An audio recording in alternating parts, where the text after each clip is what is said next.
And with spring here, that means severe weather could be right around the corner. But some types of severe weather pose more of a risk than others. Meteorologist Ryan Wichman has more. When we think spring and severe weather season, there's a few thoughts which may come to mind, from the dark skies, the rolling thunder, perhaps even tornadoes. But what type of severe weather is the most common and damaging each year? I thought it'd be interesting to kind of rank these. So let's start off with number 3 here, and that is tornadoes. The fact is, while twisters can be scary, of course, we don't have many touchdowns each year, averaging about 3 or 4. Most are short-lived and rated on the weakest Fujita scale, EF0. A healthy respect, of course, must be given to the roughly once-a-decade tornado outbreak, which can be devastating in our area.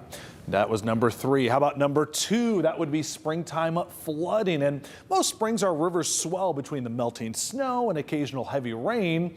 When these rivers spill out of their banks, the results can be bad for those living alongside of it.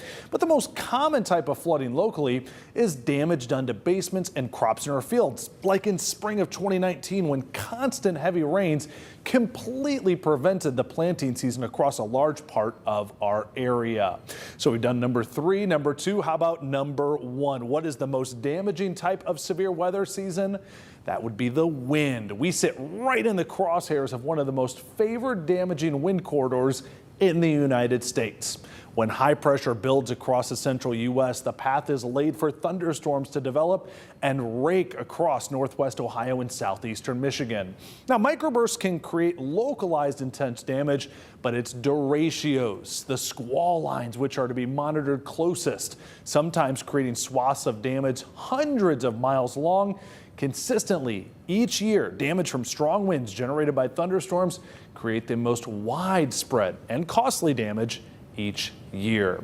Now, that's our list, but I thought I'd give an honorable mention to lightning, something that's often a little understated here. Each year, tens of thousands of lightning strikes occur in the skies above our area.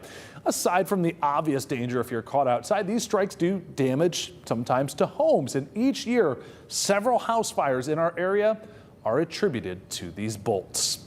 As we prepare for this year's severe weather season, you now know which types of severe weather are most likely to be dangerous.